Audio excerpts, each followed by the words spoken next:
Halo semuanya, khusus di episode kali ini, aku sengaja mau bahas tips-tips keuangan dari Warren Buffett, sosok legend di dunia investasi dan bisnis.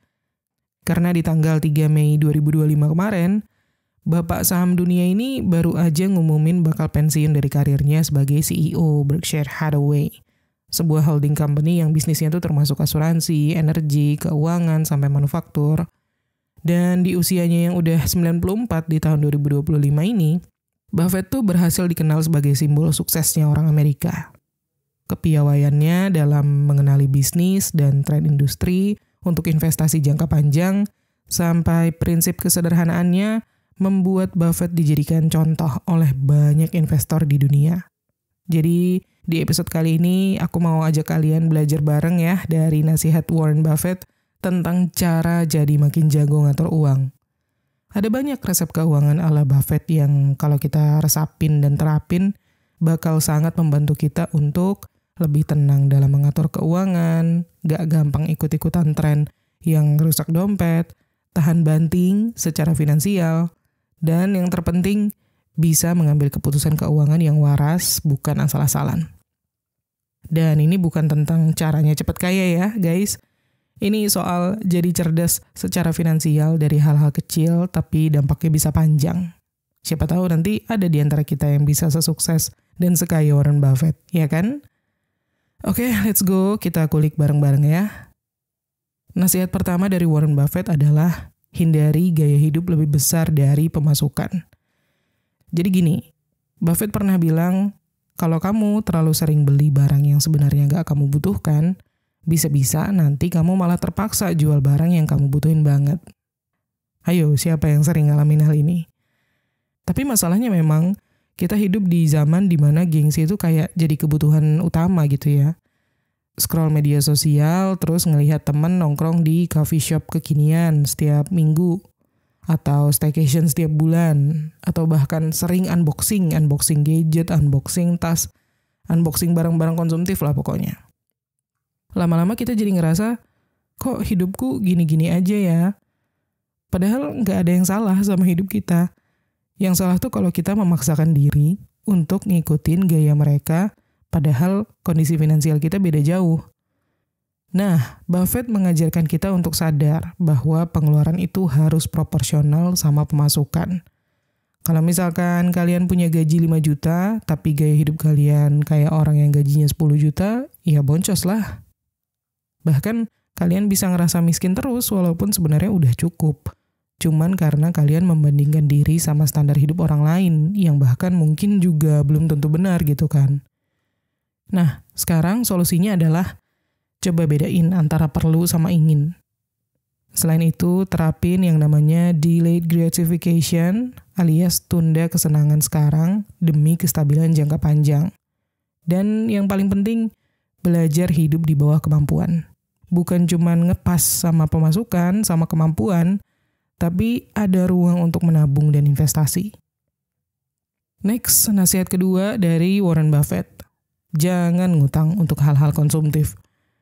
Buffett nggak pernah bilang utang itu haram total, tapi utang itu harus dilihat fungsinya. Dia nggak anti utang, tapi sangat anti sama utang-utang yang nggak produktif. Kayak kalau misalkan kalian ngutang buat hal-hal yang nggak menghasilkan apa-apa gitu ya. Katakanlah misalnya beli iPhone terbaru supaya nggak ketinggalan tren. Padahal handphone lama kalian masih jalan. Atau pinjol cuman buat ngisi e-wallet biar bisa check out keranjang Shopee. Nah itu dia yang berbahaya. Buffett ngajarin prinsip utang itu boleh asal digunakan untuk sesuatu yang bisa membantu kita berkembang. Contoh, kalian pinjam modal usaha untuk bikin bisnis kecil-kecilan dan kalian udah riset peluangnya gitu ya. Atau kalian ambil KPR rumah karena dibanding nyewa, punya rumah sendiri bisa jadi aset jangka panjang. Tapi ada tapinya nih. Kalau kalian muslim dan concern soal riba, ini penting banget. Gak semua utang itu halal. Di dunia investasi dan utang, ada dua perspektif besar. Yang pertama itu yang model riba, alias yang konvensional, kayak misalnya pinjaman bank yang ada bunga tetap. Kalau kalian minjam katakanlah 10 juta, kalian harus balikin 12 juta karena ada bunga 20%. Nah, dari sisi agama, bunga ini disebut riba, dan riba itu diharamkan ya. Sedangkan model kedua, yaitu non-riba alias syariah. Ini skemanya beda, biasanya pakai akad murabahah atau jual beli, atau mudorobah, bagi hasil, atau sewa. Kayak misalnya kalian butuh modal usaha, lalu lembaga syariah beliin barang yang kalian butuhin, dan kalian bayar cicilan tanpa bunga. Tapi udah termasuk margin keuntungan yang disepakati dari awal. Jadi nggak ada yang namanya unsur bunga ataupun penalti keterlambatan yang menindas. Jadi balik lagi, sebelum kalian mengambil keputusan untuk ngutang, tanyakan dulu ke diri kalian sendiri. Ini utang untuk nambah aset atau cuman buat naikin gengsi? Kalau jawabannya yang kedua, mending urungkan niat kalian. Karena ujung-ujungnya kalian cuma nambahin beban hidup aja, bukan nilai hidup yang naik. Next, nasihat yang ketiga dari Warren Buffett. Jangan asal ikut-ikutan tren, apalagi FOMO investasi.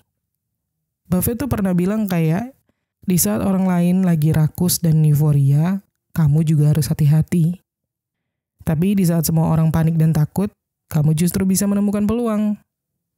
Nah, masalahnya sekarang, banyak orang yang investasi itu bukan karena ngerti ya, tapi karena takut ketinggalan. Saham A lagi naik 300% nih. Rugi loh kalau nggak ikutan. Lu belum punya kripto, seriusan. Rame nih reksadana pendapatan tetap katanya aman.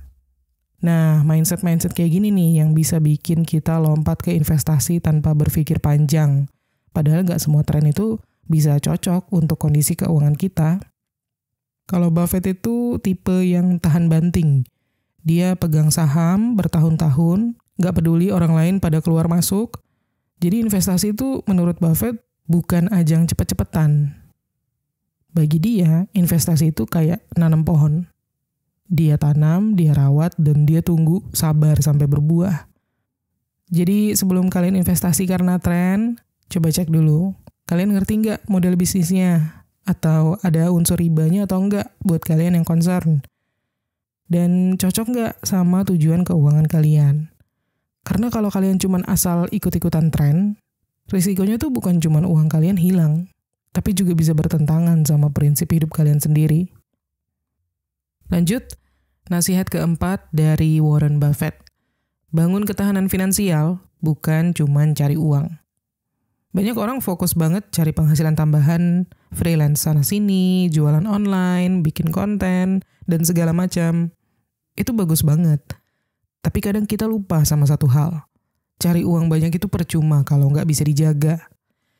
Buffett mengajarkan bahwa orang kaya itu bukan yang penghasilannya paling tinggi, tapi mereka yang tahu cara menjaga dan melindungi uangnya.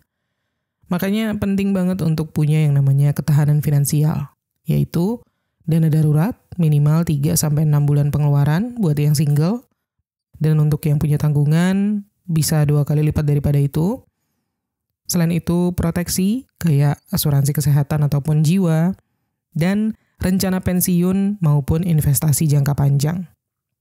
Ini memang bukan hal-hal yang keren banget untuk diposting gitu ya, tapi justru ini pondasi supaya hidup kita nggak gampang goyah.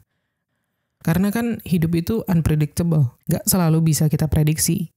PHK bisa terjadi kapan aja, bisnis bisa mandek, atau orang tua sakit dan butuh biaya besar. Nah, kalau kita udah punya sistem pertahanan yang kuat, kita nggak bakal gampang panik. Buffett sendiri tuh dikenal hemat banget dan nggak neko-neko ya. Dia punya kekayaan yang, udah nggak tahu lagi deh berapa triliun itu. Tapi gaya hidupnya tuh sangat sederhana. Karena dia tahu, hidup tenang itu lebih berharga daripada hidup yang penuh tekanan walaupun duitnya banyak. Dan ini juga kaitannya sama investasi ya. Kalau kalian udah punya ketahanan finansial, kalian bakal bisa investasi dengan tenang. Gak panik waktu pasar turun atau harga aset kalian kebetulan lagi turun. Karena kalian tahu kalian gak bakal kelaparan minggu depan atau bulan depan. Dan kalau kalian muslim, kalian juga bisa pilih investasi non-riba dari awal karena kalian gak kepepet dan bisa pilih-pilih dengan lebih sadar. Bukan asal menaruh uang demi cuan instan gitu. Lanjut, nasihat yang kelima dari Warren Buffett. Belajar bilang enggak. Buffett pernah bilang quote ini, artinya perbedaan antara orang sukses dan orang yang benar-benar sukses adalah bahwa orang yang benar-benar sukses itu cenderung mengatakan tidak hampir pada semua hal. Dan jujur, ini ngena banget ya. Banyak dari kita yang gak sadar bahwa salah satu skill keuangan yang paling underrated, yang paling sering disepelekan, itu adalah kemampuan untuk menolak. Menolak ajakan temen nongkrong di tempat-tempat yang mahal, nolak flash sale barang konsumtif yang lagi rame, nolak ikut investasi yang katanya cepet cuan, tapi kita sendiri gak ngerti barangnya apa. Dan kadang menolak orang yang datang minta tolong tapi niatnya minjem duit buat keperluan konsumtif yang sebenarnya bisa ditunda. Masalahnya ya, kita hidup di budaya nggak enakan ya di Indonesia.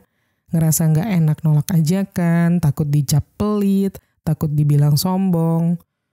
Tapi pertanyaannya adalah, yang nolongin kita pas bokeh nanti siapa? Temen yang ngajakin belanja itu? Belum tentu. Salah satu kunci kestabilan finansial jangka panjang adalah tahu kapan harus bilang enggak demi masa depan kita sendiri. Dan ini bukan berarti kita egois ya. Ini justru berarti kita bertanggung jawab atas hidup dan dompet kita sendiri. Semakin sering kita bisa bilang enggak ke hal yang enggak penting sekarang, maka semakin banyak kita bisa bilang iya ke hal-hal besar nanti. Kayak beli rumah, punya dana liburan tanpa ngutang atau pay later, atau menikmati masa tua dengan tenang. Next, nasihat yang ke-6 dari Warren Buffett. Jangan tergantung sama orang lain secara finansial. Yang ini kadang masih jadi jebakan ya buat banyak orang, terutama anak muda yang baru lulus kuliah atau baru mulai kerja. Kadang kita ngerasa, nggak apa-apa lah, tenang aja, kan masih ada orang tua. Atau lebih parah, udah nikah tapi masih terus berharap bantuan dari pasangan, atau dari mertua, atau keluarga besar, untuk nutupin lubang-lubang finansial yang seharusnya kita sendiri bisa handle. Nah, Buffett itu pernah ngasih pesan penting yang bunyinya, mandiri finansial itu bukan sekedar soal punya penghasilan sendiri, tapi soal punya kontrol atas keputusan hidup. Contoh simpelnya gini, kalau kalian masih mengandalkan orang lain untuk misalnya bayar tempat tinggal kalian, bayar sewa tempat tinggal, itu kan artinya kalian nggak bisa mutusin pindah kerja ke tempat yang lebih cocok, tapi gajinya lebih kecil sementara. Atau kalau kalian masih dibayarin sama pacar buat hal-hal yang sepele, kalian jadi sungkan untuk nolak permintaannya, meskipun kalau itu merugikan kalian. Dan kalau kalian misalnya terus mengharapkan bantuan atau warisan, kalian bakal gampang stres ketika orang lain yang biasanya membantu kalian itu sedang tidak bisa membantu. Jadi, mandiri secara finansial itu akan bikin kalian lebih bebas, lebih berani, dan lebih dewasa. Kalian bisa mutusin untuk pindah kerja, ambil cuti panjang, atau bahkan bilang enggak ke hal-hal yang menurut kalian gak sehat. Karena kalian gak lagi takut kehilangan sokongan dana dari orang lain. Dan kalau kita bahas investasi ya, kalau kalian masih tergantung secara finansial sama orang lain, mau itu orang tua, mau itu pasangan, biasanya kalian juga bakal lebih gampang ikut-ikutan investasi yang katanya cuan, karena kalian ngerasa butuh jalan pintas. Padahal jalan pintas itu seringnya jebakan, alias jalan tercepat ke boncos. Next, nasihat yang ke-7 dari Warren Buffett. Tenang saat mengatur keuangan, jangan emosian. Gini, salah satu kekuatan supernya Warren Buffett itu adalah ketenangan emosional. Dia bisa santai ngelihat saham-saham yang dia pegang turun 30-40% dan tetap dalam keadaan kalem kayak orang lagi minum teh. Kenapa? Karena dia nggak pernah mengambil keputusan berdasarkan panik. Semuanya itu dipikirin dengan kepala dingin sama dia. Sekarang bandingin sama kita. Begitu lihat saldo e-wallet tinggal 50.000, langsung panik. Begitu lihat kripto turun, langsung jual rugi. Begitu dengar berita tentang ekonomi lagi nggak baik-baik aja, langsung tarik semua uang dari aset investasi. Atau langsung FOMO, beli emas, all in. Padahal justru keputusan-keputusan penting soal uang, mau itu pengeluaran, menabung, investasi, atau mencari peluang baru, itu seharusnya diambil ketika kita sedang tenang. bukan pas lagi marah, atau takut, atau euforia. Contohnya, lagi bad mood, scroll TikTok, check out keranjang 400.000. Atau lagi insecure sama teman, malah ikutan beli handphone baru biar nggak ketinggalan. Atau yang paling sering, lagi stres kerjaan, langsung impulsif boros belanja sesuatu demi meningkatkan mood. Jadi ingat prinsipnya Warren Buffett ya, stabilitas emosi itu lebih penting daripada kecerdasan dalam hal investasi. Dan ini berlaku juga untuk kita. Bahkan dalam konteks syariah, Islam tuh juga mengajarkan hal yang sama. Mengelola uang itu bagian dari mengelola hawa nafsu. Kaitannya sama investasi, kalau kalian panik, kalian bisa salah mengambil keputusan. Kalau di instrumen konvensional, panik bisa bikin kalian langsung tarik dana dari deposito sebelum waktunya, padahal bunganya belum maksimal. Atau kalau di instrumen syariah, kalian bisa asal-asalan keluar dari sukuk atau saham syariah, hanya karena nggak sabar melihat hasil. Makanya, entah kalian pilih yang riba ataupun yang non-riba, prinsipnya sama aja. Kalian nggak akan bisa menang banyak kalau nggak bisa tenang. Next, nasihat ke-8 dari Warren Buffett. Investasikan diri dulu, baru uang. Ini mungkin nasihat yang paling Buffett banget ya. The best investment you can make is in yourself. Kita sering nanya kayak, mending investasi di saham, atau di reksadana, atau emas. Tapi jarang ada yang nanya, aku udah cukup mengerti belum untuk masuk ke investasi itu? Padahal ilmu dan skill itu return-nya jauh lebih gede dan lebih pasti daripada instrumen apapun. Contohnya, kalian bisa belajar public speaking, yang mana itu membuat kalian bisa menawarkan produk atau jasa dengan lebih pede, atau kalian belajar bikin desain. Dari situ kalian bisa buka jasa freelance. Dan kalau misalkan kalian belajar literasi keuangan, kalian jadi bisa mengelola uang dengan lebih bijak, bisa menghindari utang konsumtif, dan mengerti kapan waktunya berinvestasi. Investasi diri ini termasuk ikut pelatihan yang relevan, terus juga baca buku atau nonton konten yang edukatif, lalu bangun kebiasaan baik kayak disiplin, konsisten, belajar terus juga bangun personal branding atau portofolio ya, dan menjaga kesehatan mental maupun fisik. Karena kalian gak bakal bisa ngatur uang kalau kalian burnout atau drop, ya kan? Baru deh, setelah kalian jadi orang yang udah siap, uang kalian bisa diarahkan ke instrumen yang sesuai. Dan ini juga berlaku untuk pilihan syariah ataupun konvensional ya. Kayak kalau misalkan kalian belum ngerti, terus kalian maksa investasi yang konvensional yang ada ribanya atau bunga. Kalian bisa aja asal pilih P2P lending yang berbunga tinggi tanpa screening risiko, yang mana ujung-ujungnya malah rugi dan kena penalti atau gagal bayar. Atau kalau kalian belum ngerti, tapi asal masuk ke investasi yang syariah, yang non-riba, misal kalian beli saham syariah tapi nggak ngerti bisnisnya itu haram atau halal. Atau kalian ikut bagi hasil usaha yang nggak jelas legalitasnya, ternyata itu money game yang berkedok syariah. Makanya Buffett itu nggak pernah buru-buru menaruh uangnya. Dia belajar dulu, terus dia pantau, dia pahami bisnis itu. Karena yang dia pegang bukan cuma uang, tapi juga logika dan kontrol diri. Dan nasihat yang ke-9 dari Warren Buffett, pilih pasangan yang satu visi soal keuangan. Nih, coba bayangin kayak gini. Kalian udah susah payah nabung, udah budgeting tiap bulan, udah cari investasi yang sesuai sama prinsip kalian, entah itu konvensional atau syariah gitu ya. Ternyata pasangan kalian malah hobi belanja impulsif setiap ngelihat diskon. Atau bahkan lebih parah, gampang minjem duit sana-sini untuk hal yang konsumtif. Nah, Buffett itu nggak asal ngomong ya ketika dia bilang pasangan itu keputusan keuangan yang paling penting. Karena ketika kita salah pilih pasangan, literally hidup kita bisa jadi kayak nambal ember bocor setiap hari. Kita capek-capek cari uang, tapi selalu habis buat nambal ember bocor itu. Alias karena pasangan kita nggak punya kendali finansial. Dan ini bukan cuma soal pasangan boros aja ya. Kadang masalahnya bisa kayak dia nggak jujur soal utangnya, dia gampang tergiur sama skema investasi bodong, atau dia nggak punya tujuan jangka panjang, atau lebih parah, dia merasa mengatur keuangan itu urusan kita aja. Nah, kalau kalian orangnya misalnya suka frugal, suka hemat, tapi pasangan kalian itu prinsipnya hidup tuh dinikmatin, ngapain sih pelit-pelit, itu bisa konflik terus kan? Karena kalian nggak satu frekuensi.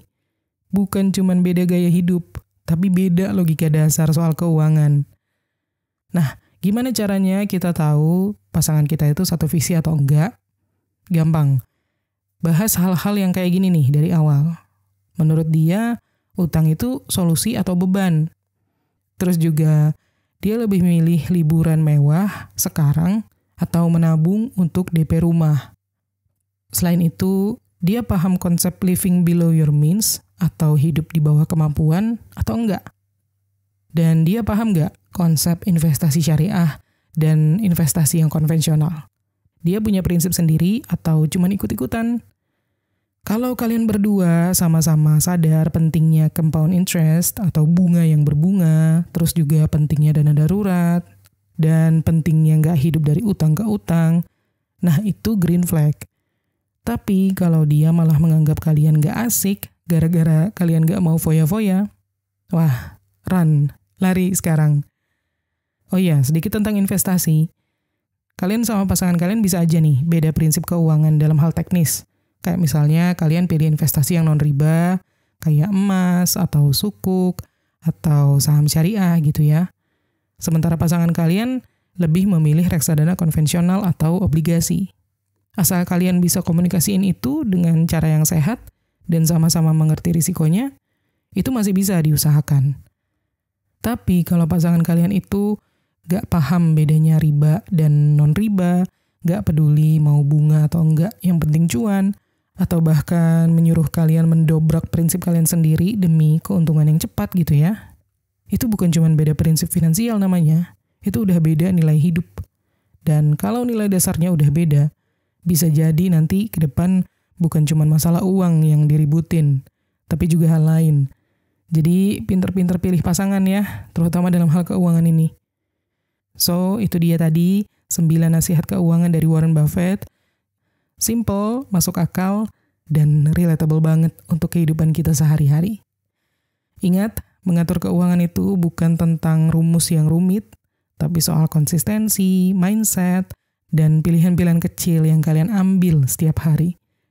Jadi pelan-pelan aja, yang penting jalan terus, kalian bisa semakin jago mengatur keuangan, asal niat dan gak gampang goyah. Oke, segitu dulu untuk episode kita kali ini. Semoga bermanfaat dan terima kasih udah nonton. Kita ketemu lagi di Menuju Kekayaan episode berikutnya.